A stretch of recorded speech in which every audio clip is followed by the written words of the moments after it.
Hice campaña por él. Salí directamente del Partido Republicano. Aún soy republicano, lo sigo siendo hoy en día. Pero hice campaña por Barack Obama. Le dimos el Premio de la Paz por sus maravillosos discursos. Supongo que nosotros también caímos en ello. Eso se convirtió en su única característica positiva. Sabía dar un buen discurso. Pero diré que cuando me reuní con él en la Sala Roosevelt en noviembre de 2015, que habría sido el último año de su segundo mandato, las primeras palabras que nos dirigió a mí y al general Paul Eaton, que estaba sentado a mi izquierda, fueron: «En esta ciudad hay una inclinación hacia la guerra». Y luego nos dio una disertación sobre cómo, en esencia, le convencieron para intervenir en Libia. No lo dijo explícitamente, pero lo sabíamos. Dos mujeres, Samantha Power y Hillary Clinton. Y John Kerry estaba sentado justo a su lado, entonces su secretario de Estado. El general Eaton y yo nos preguntamos, cuando salimos a la sala de recepción del ala oeste, acabábamos de hacernos una foto con él en el despacho oval.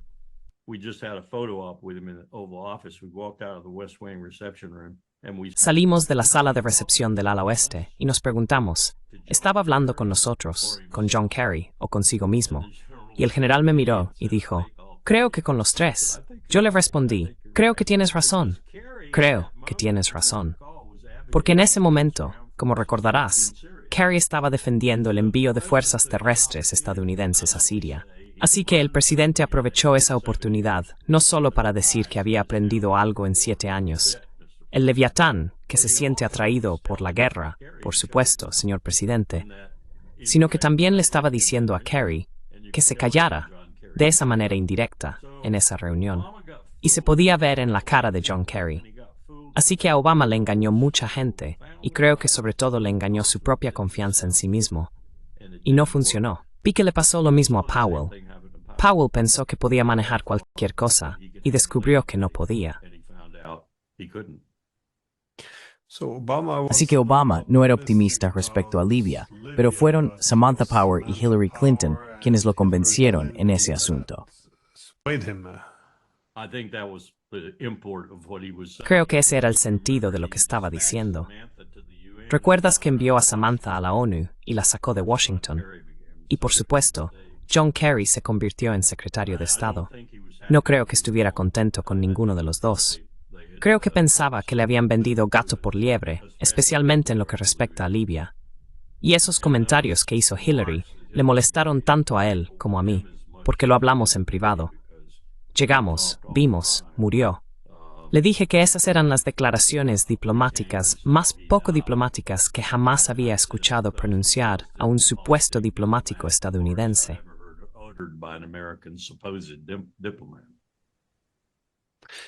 Y país por supuesto de esa visita. Creo que había ensayado esas frases.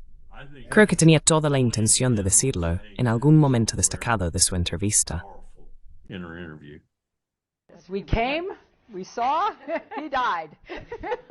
Apareciendo como una dama de hierro, quizá. No estoy seguro de a dónde va a llegar con esto.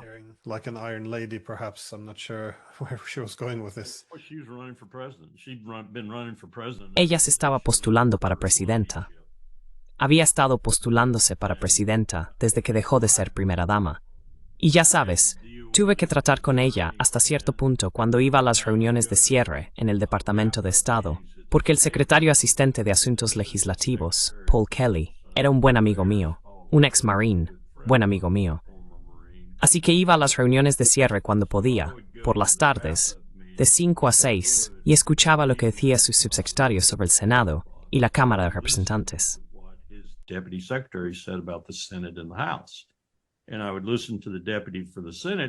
Y escuchaba al diputado del Senado hablar sobre cómo Hillary Clinton era una de las personas en el Senado que podía tender puentes y tratar con el otro lado de manera muy eficaz. Y me dio la impresión de que, bueno, quizá era una senadora bastante buena. Y luego, aproximadamente 1 año y medio después, empecé a prestar un poco más de atención a lo que Jim decía sobre el Senado, y empecé a entender que ella seguía en su propio camino. Estaba postulándose para presidenta. Y creo que se llevó la sorpresa de su vida, cuando no fue elegida.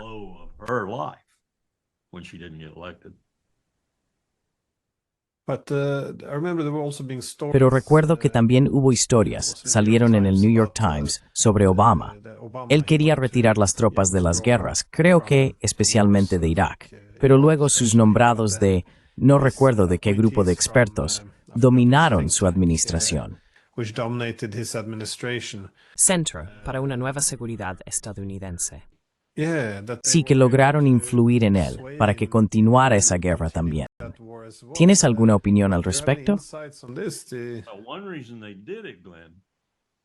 Una de las razones por las que lo hicieron, Glenn, fue porque sabían lo que estábamos haciendo para crear ISIS. Nosotros creamos ISIS. Nosotros creamos Daesh. Eliminamos a Abu Zarqawi. Lo eliminamos. Él era el hombre principal. Lo que siguió a su muerte fue el liderazgo suní iraquí, en su mayoría de la Guardia Republicana iraquí, que sabía de artillería, sabía de guerra acorazada, sabía cómo coordinar el poder aéreo.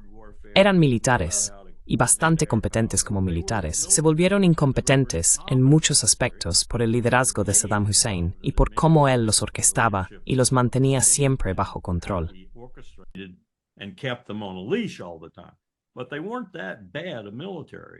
Pero no eran tan malos militarmente y tenían buen equipo soviético. Pero lo que hicieron fue llegar a un acuerdo con la CIA y con esos restos era de todo, desde Al-Qaeda hasta lo que se te ocurra. Era un grupo improvisado de terroristas que Zarqawi había reunido. Zarqawi era un fabricante de venenos en las montañas y de repente bajó. Creo que era kurdo, si no recuerdo mal. En fin, bajó. Y a Saddam Hussein ni siquiera le caía bien. Era tan malo. Todo esto lo aprendí cuando estaba preparando a Powell para la presentación en la ONU.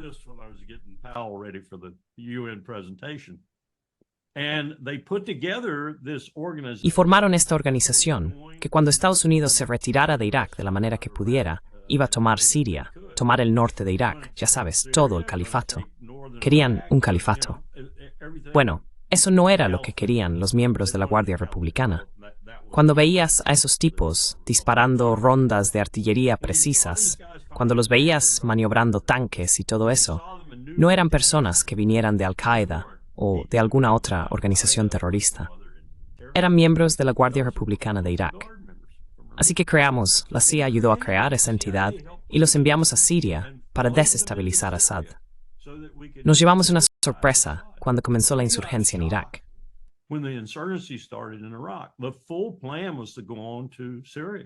El plan completo era continuar hacia Siria. Y el ejército pensaba, que Assad cedería de inmediato. Todo lo que tendríamos que hacer sería cruzar unos cuantos tanques por la frontera, y él retrocedería porque había visto lo que le pasó a Saddam Hussein. Bueno, las insurgencias se desarrollaron tan rápido que Rumsfeld tuvo que cancelar eso. Así que no fuimos a Siria. Wes Clark te dirá que íbamos a ir a Siria, y luego a Irán, y quizá a otros lugares también. Pero lo único que yo escuché fue la presentación sobre Siria. Y también escuché la presentación cuando nos echamos atrás. No íbamos a entrar en Siria. Y parte de eso fue porque Tommy Franks no había escuchado a Colin cuando Colin le dijo, necesitas al menos 250,000 soldados.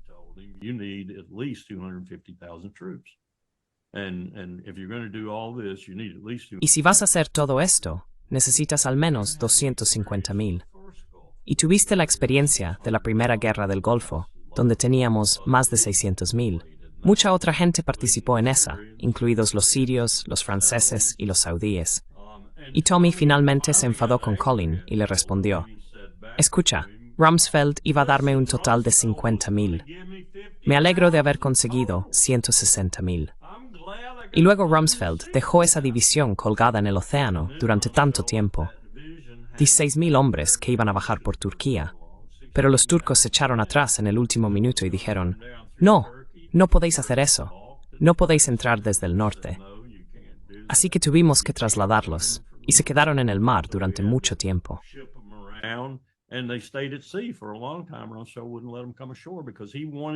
Rumsfeld no les permitió desembarcar porque quería ser visto como el hombre que había derrocado a Saddam Hussein con el menor número de tropas posible, y luego hacer lo mismo con Bashar al-Assad, porque todo era shock and awe.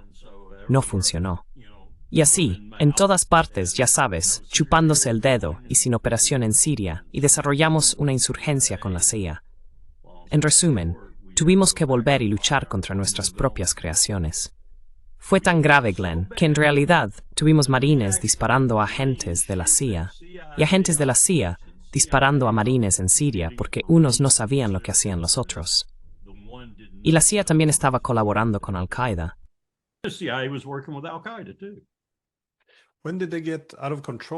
Pero ¿cuándo se descontrolaron? Porque puedo entender que las agencias de inteligencia estadounidenses fomentaran estos grupos yihadistas como instrumento en una guerra subsidiaria. Pero ¿cuándo perdió Estados Unidos el control sobre ellos y empezó a atacarlos?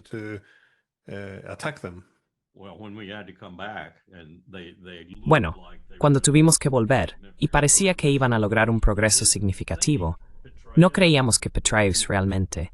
David Petraeus le había dicho al presidente una y otra vez que su entrenamiento, recuerda, empezó como general de 2 estrellas, al mando de NSTSI, el comando de entrenamiento en Irak. Iba bien. Le decía al presidente en videoconferencias seguras casi todas las semanas que todo estaba perfecto, que toda esa gente estaba recibiendo una formación excelente y que serían capaces no solo de garantizar la seguridad interna, sino también la seguridad externa de Irak. Esto formaba parte del proceso hacia nuestra eventual salida. Pues bien, yo recibía informes de mi espía sobre el terreno en Irak, que decían que la tasa de ausencias injustificadas en estos batallones llegaba a veces al 30%.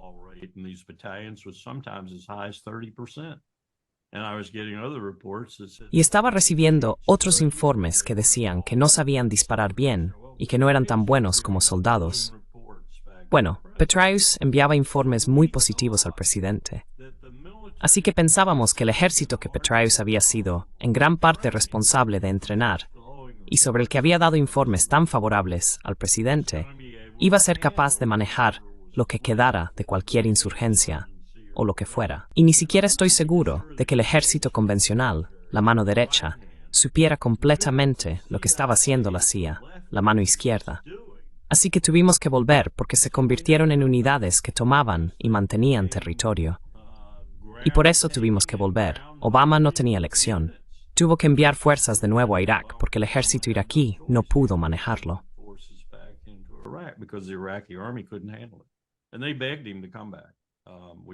Y le suplicaron que volviera, lo cual era realmente algo poco común. Querían que nos fuéramos, y luego que nos rogaran para regresar. Eso significaba que realmente entendían que su ejército no era competente para manejar la situación. Quiero decir, estamos hablando de un grupo de personas que se juntaron, entrenaron un poco, con la Guardia Republicana detrás apoyándoles, mucho equipo, mucha munición, mucha artillería y de todo. Pero aún así, Irak tenía lo equivalente, pero estaban asustados. Así que nos llamaron de nuevo, y hemos estado allí prácticamente desde entonces. Es una pesadilla, y en parte lo es porque el imperio no sabe lo que está haciendo de un día para otro. Hay tanta gente metida en el asunto que no tiene tiempo ni de comerse la sopa.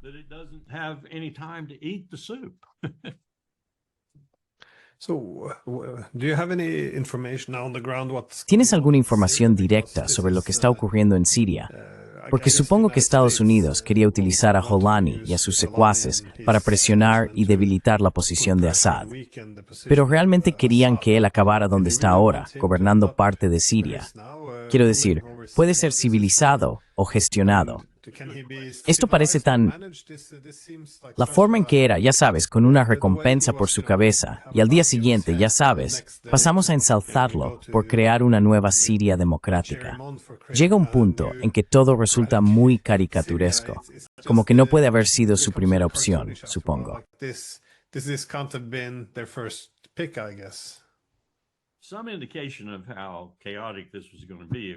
Hubo indicios de lo caótico que iba a ser esto, cuando Israel realmente estaba sufriendo algunas bajas, pero aún así acosaba a Hezbollah.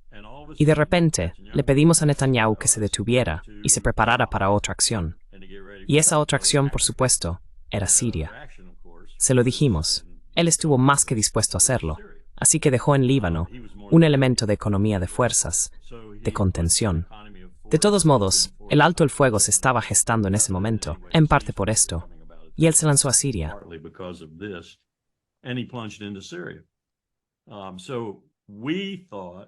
Así que pensábamos que Netanyahu codiciaba todo lo que pudiera de Siria y estaba avanzando mucho más allá de la estación de esquí, el Monte Hermón creo que se llama o como sea, y mucho más allá del Golán, que ya estaba ocupado, adentrándose en el sur del Golán y llegando hasta lagos, ríos, embalses y otros lugares en los que estaba invirtiendo, porque quieren agua. Quieren agua donde sea que puedan encontrarla. Esa es una de las razones por las que quieren quedarse en Líbano. Así que Netanyahu se sumó a la refriega y se convirtió en nuestra herramienta en Siria para contrarrestar a Erdogan, porque estábamos realmente preocupados y estábamos hablando con Erdogan, pero nos preocupaba lo que estaba haciendo y diciendo en las conversaciones.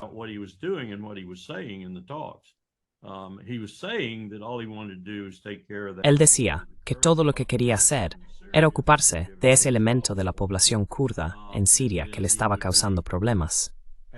Y entonces estaría contento, estaría satisfecho, y no volvería a invertir en Siria con tropas.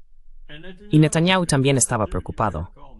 Quizá recuerdes que Netanyahu y Erdogan se reunieron para hablar del tema.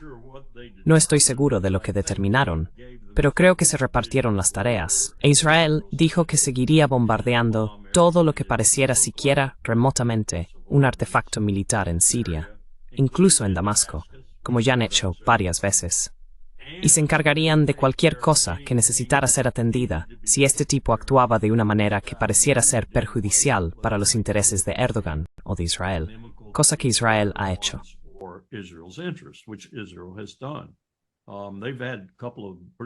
Han tenido un par de enfrentamientos bastante feroces con las FDI. Sus tropas los han tenido. En cada caso, sus tropas han dado la talla, pero han sido derrotadas por las FDI, con algunas bajas significativas. Esa es una de las razones por las que Trump nos está retirando.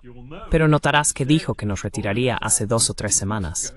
Todavía no nos hemos ido. Todavía tenemos unos 1000 soldados allí y están como esperando. Pero es un lío. Siria es un lío. Pero Israel está sacando provecho de ese lío.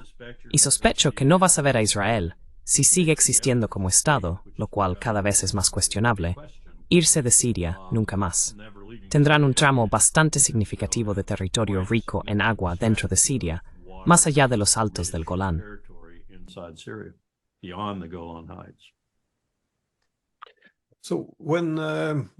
Entonces, antes de que los yihadistas respaldados por Turquía invadieran Siria, este acuerdo de paz, o mejor dicho, este alto el fuego que se alcanzó entre Israel y Líbano, o Hezbollah, ¿estás diciendo que fue coordinado con Estados Unidos?